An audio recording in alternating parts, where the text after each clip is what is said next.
Je vous ai fait une petite présentation de ma petite personne et donc je me vois faire et je me dis c'est très dangereux. C'est très dangereux la personnalité, c'est très dangereux et effectivement je le savais déjà. Il y a beaucoup de choses qu'on sait mais qu'on ne sait pas qu'on sait. Et des présentations, je peux vous en faire des centaines. Je peux vous en faire selon quel prisme de vue je vais prendre, selon quel chemin je vais prendre pour vous présenter qui je pense être, qui je pense que ça pourrait vous intéresser que je sois, qui je pense devoir incarner, qui sont les amis, qui.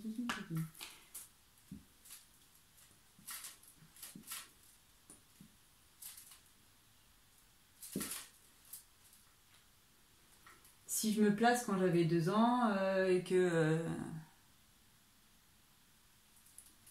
je vous parle de mon premier mot qui était putain. C'est quoi ton premier mot? Putain. Ça va vous donner des renseignements, ça va permettre que vous puissiez comprendre un petit peu qui je suis. C'est intéressant. C'est intéressant, mais c'est qu'une partie de ma personnalité. Si je vous parle de ce que j'ai pu faire comme expérience professionnelle ou familiale,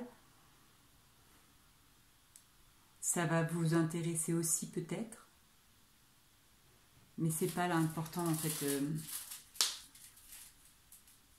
Qui j'ai été ne m'enferme pas dans qui je suis et qui je veux être. Donc effectivement, selon comment je vais me placer quand je regarde ma vie, selon où est-ce que je vais me placer, je vais pouvoir vous raconter des histoires.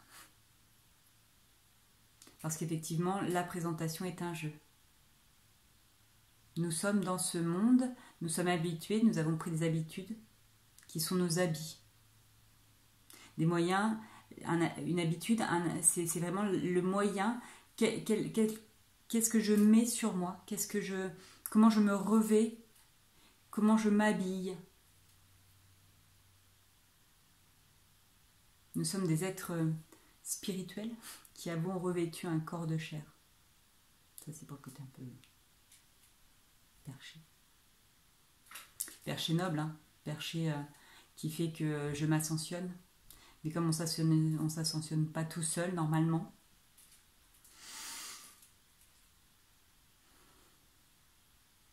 c'est pour ça que je voulais pas non plus faire de présentation, parce que je voulais pas que vous veniez pour moi.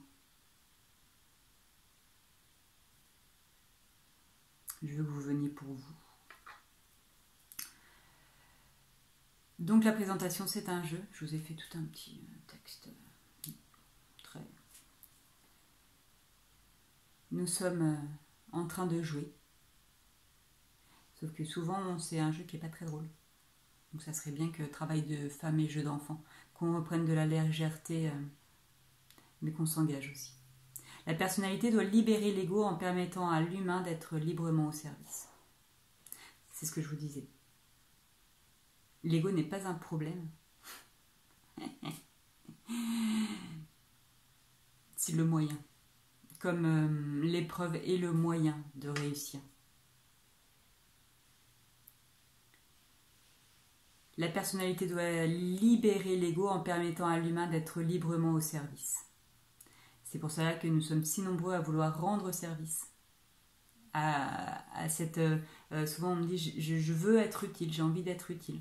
Donc oui, en fait c'est normal parce que c'est intrinsèquement l'être humain, il est au service. Il ne doit pas servir à. Il ne doit pas être pris pour un con, l'humain. Il ne doit pas se laisser prendre pour un con non plus. Donc oui, effectivement, on a envie d'être au service. Souvent, on ignore de qui et de quoi. Mais en même temps, on sait qu'on est des êtres de relation. On a besoin les uns les autres. On a besoin, là, un enfant, ils ont fait des expériences affreuses, mais effectivement, tu peux nourrir un enfant et qui meurt de manque d'amour. Il peut être nourri et mourir. On a vu ça aussi avec le Covid, avec les personnes âgées qui sont mortes de solitude. C'est plus récent dans l'histoire.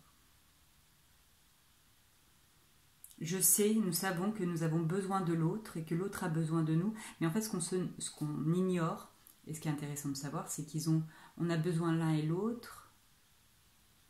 On a besoin, j'ai bien dit besoin, de l'autre pour vivre l'incarnation. Pour vivre le jeu de l'incarnation. J'ai besoin de l'autre. Et effectivement, à un moment donné, je n'ai plus besoin de l'autre, j'ai envie de l'autre. Tant que je suis dans le besoin, je suis dans la dépendance, et donc je suis un vampire énergétique. Ou je suis celle qui va nourrir les vampires énergétiques. Et oui, ça faut prendre du recul, hein. C'est pas évident. Mais effectivement, à un moment donné, je sais que je joue et je suis d'accord pour jouer. Et donc en fait, je le fais en conscience et je le fais pour de nobles valeurs, pour de nobles principes, pour de nobles croyances et pas pour quelque chose qui va m'enfermer, qui va enfermer ma personnalité et qui va enfermer les autres joueurs. Il y en a qui vont faire effectivement l'expérience du dieu argent. Je peux être au service du dieu argent, je peux être au service du dieu sexe, au service du dieu... qu'est-ce que je vous ai noté dans notre petite... Oui, parce que souvent je le fais et puis des fois j'écris. C'est deux manières d'expérimenter ce que c'est l'enseignement, ce que c'est la transmission. Mais là, c'est parce qu'effectivement, pour moi, la présentation recherchée à absolument se présenter ou à avoir de l'information sur qui est l'autre, comment il se présente, c'est hyper important et c'est hyper important de prendre de la distance. Parce que ça sera toujours qu'une vue de l'esprit. Ça sera toujours qu'un parti pris. Ça sera toujours qu'un angle de vue.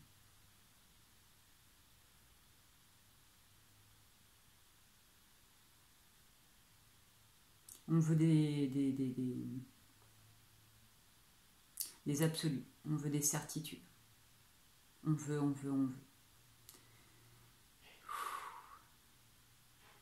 Et puis on se rend compte que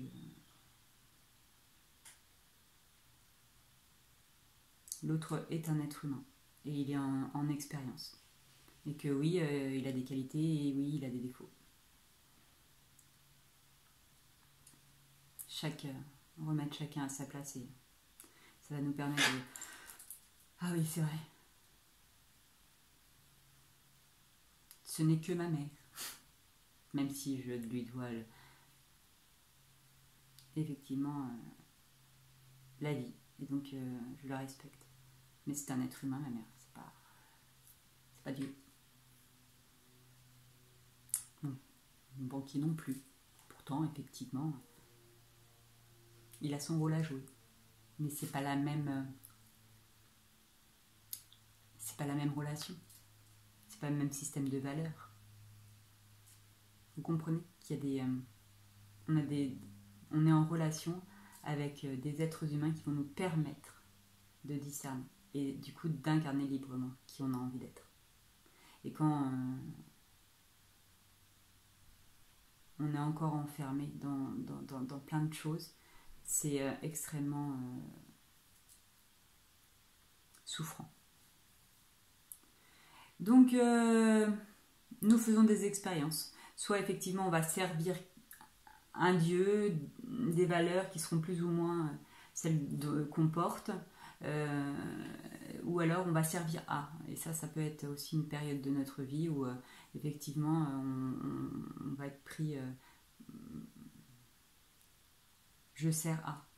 Je sers à laver le cul, je sers à laver le linge, je sers à récurer les chiottes, je sers... voilà. Et en fait, c'est hyper noble. C'est hyper noble de laver. C'est hyper noble de récurer. C'est hyper noble de rendre propre, de rendre sain, de rendre beau. C'est hyper... Enfin, que ça soit un autre être humain, qui soit grand, qui soit petit, qui soit vieux, qui soit gros, qui soit maigre. C'est hyper noble. Prendre soin, il n'y a pas...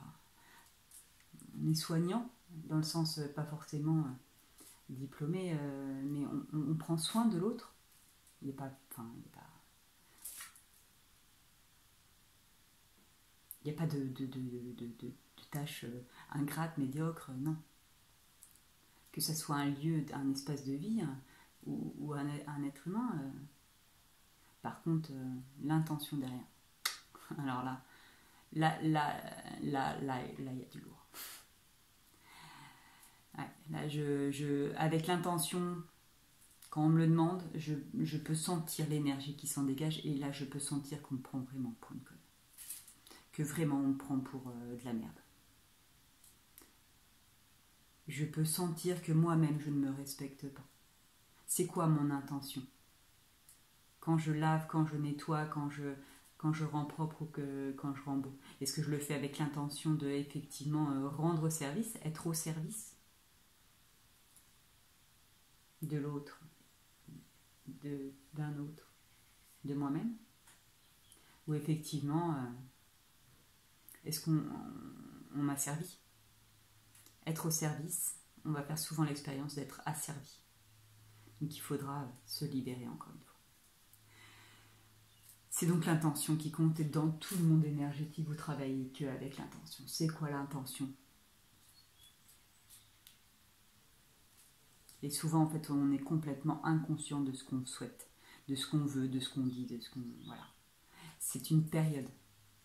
Et heureusement, nous sommes des êtres intelligents et donc on va servir de notre mental, de notre intelligence pour en faire quelque chose. C'est un outil. On a plein d'outils. Et ce qui serait bien, c'est que comme les ordinateurs, ça soit eux qui soient à notre service, c'est pas l'inverse. C'est pas à moi de m'adapter aux ordinateurs. J'ai à mettre en place effectivement des moyens qui vont me faciliter la vie, mais je vais pas me mettre à son rythme. L'ordinateur, il va trop vite. Par contre, il va me servir. Et là, c'est une chose. C'est pas un être humain. Pareil. Discernement. Donc souvent, on va se rendre compte qu'effectivement, ce qui va faire notre vie, c'est notre vie intérieure, c'est l'intention, c'est l'énergie qu'on reçoit et l'énergie qu'on envoie. Donc dans ma personnalité, effectivement, est-ce que je suis alignée? Alors on va dire oui, mais dans notre société, avec les gens, et puis et c'est vrai, et c'est vrai qu'en fait nous sommes dans une société de paraître. Donc en fait, on a obligé les thérapeutes, les formateurs, les enseignants, les curés, les bonnes sœurs, tout le monde, à se définir, à se présenter. Et comme nous sommes dans une société exactement idéale pour nous qui sommes en incarnation, nous avons une société du fake. Tout est faux, ou pas mal. En tout cas, nous sommes dans une société de paraître. C'est-à-dire que si je vois avec mes petits yeux qui sont le sens de la vue, qui sont très attachés au plexus solaire, très les en lien avec ma personnalité, je le vois, donc ça existe déjà. Voilà, donc déjà ça existe, parce que sinon je ne l'aurais pas vu. Donc je me fie qu'à ce sens-là, et là ça devient un danger, un enfermement, encore une fois.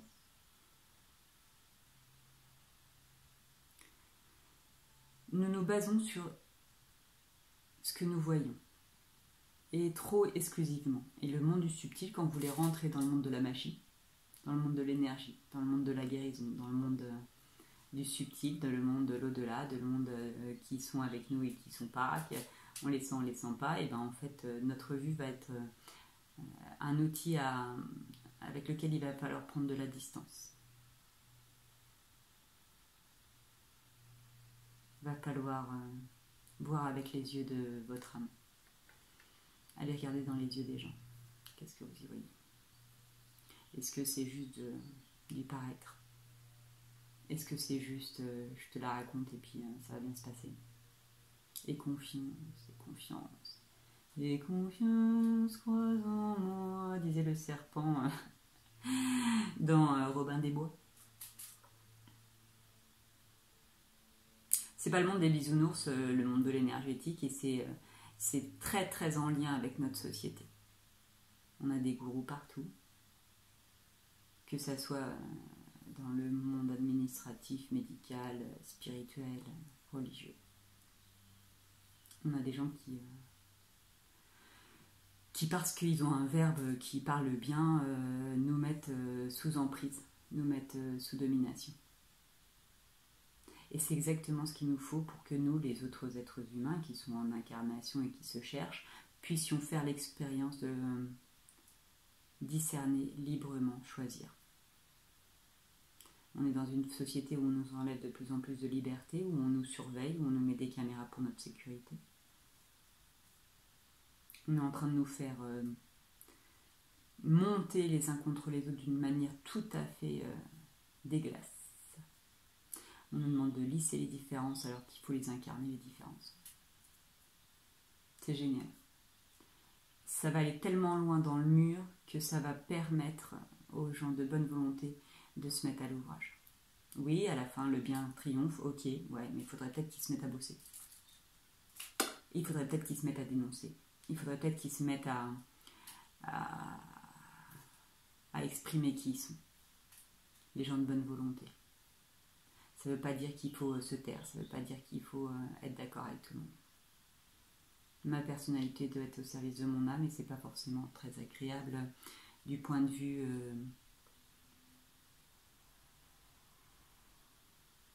c'est plus facile de faire plaisir à tout le monde. C'est plus facile d'être toujours d'accord avec tout le monde, c'est plus facile d'être comme tout le monde, c'est plus facile de passer inaperçu, ou alors pour ceux qui adorent choquer, c'est plus facile de choquer, mais en fait il y a un juste milieu. Nous sommes dans ce monde, mais nous ne sommes pas de ce monde, dit Jésus dans les évangiles, et donc oui, effectivement, nous avons à incarner qui nous sommes.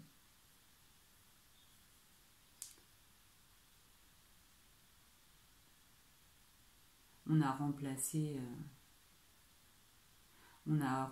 les dogmes, on a remplacé les curés par des gourous spirituels, par des égos spirituels qui sont complètement... Ça part dans tous les sens. C'est terrible. C'est terrible et c'est merveilleux parce que ça va nous rendre compte, on va se rendre compte que nous sommes d'égale valeur, du point de vue de l'âme, pas du point de vue des responsabilités. Nous sommes différents du point de vue de nos incarnations.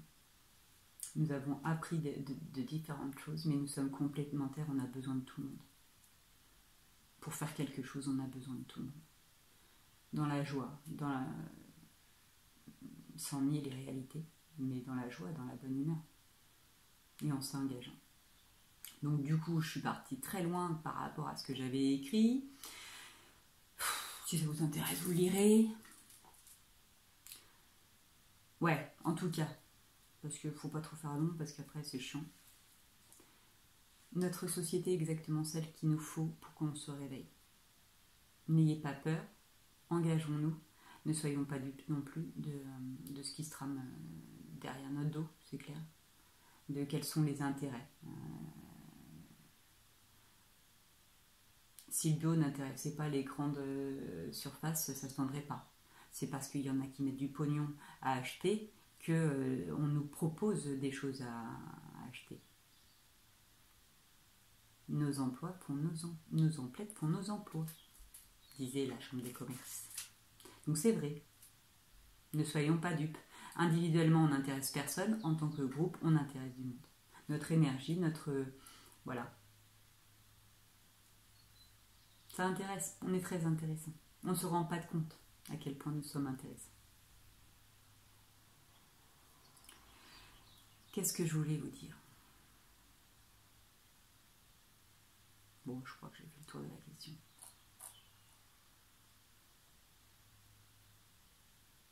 Il y aura souvent, des incohérences qu'on pourrait dire des incohérences. En fait, dans mon monde, dans ma vie, dans ce que j'en ai compris, ce que j'en expérimente, c'est pas du ou, c'est une expérience du et. Une expérience où des vérités relatives coexistent avec une vérité absolue.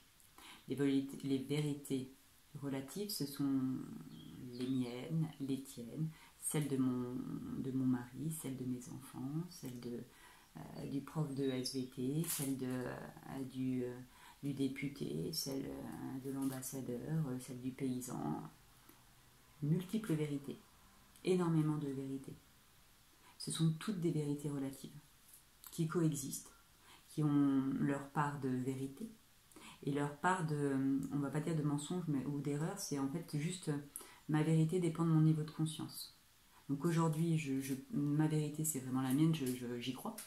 Enfin, je ne suis pas en train de mentir. Je crois à ma vérité et en même temps, je sais qu'elle n'est que niveau de mon ouverture de conscience et donc dans un an, dans un mois, dans un jour, ma vérité relative aura évolué. Donc c'est pas la peine d'aller s'énerver sur les croyances des gens, de notre famille, de nos collègues. Ce sont leurs vérités. Il faut intégrer que c'est là où ils en sont. Et ça ne veut pas dire que ce sont des mauvaises personnes, ça ne veut pas dire qu'on est des super personnes. Ça veut juste dire qu'on est en chemin et que l'idée c'est en fait acceptons nos différences. Y compris sur notre rythme. Enfin, vous n'allez pas engueuler un gamin de CP parce qu'il ne sait pas faire une dissertation en latin. Ça ne vous viendrait pas à l'idée. Par contre, peut-être qu'engueuler un gamin qui est en terminale et qui ne sait toujours pas conjuguer, ouais, là ça commence à piquer sa race.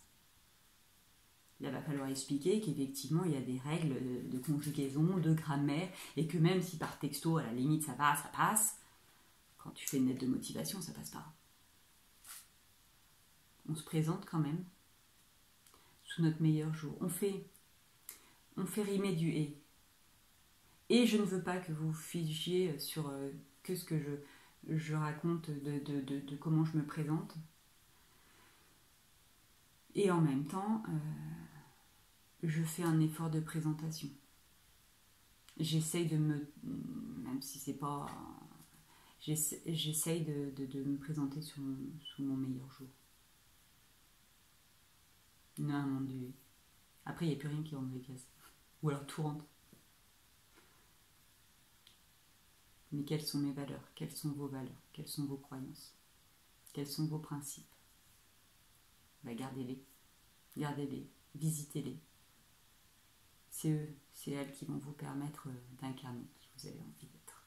Et donc, quelle personnalité vous avez envie d'être?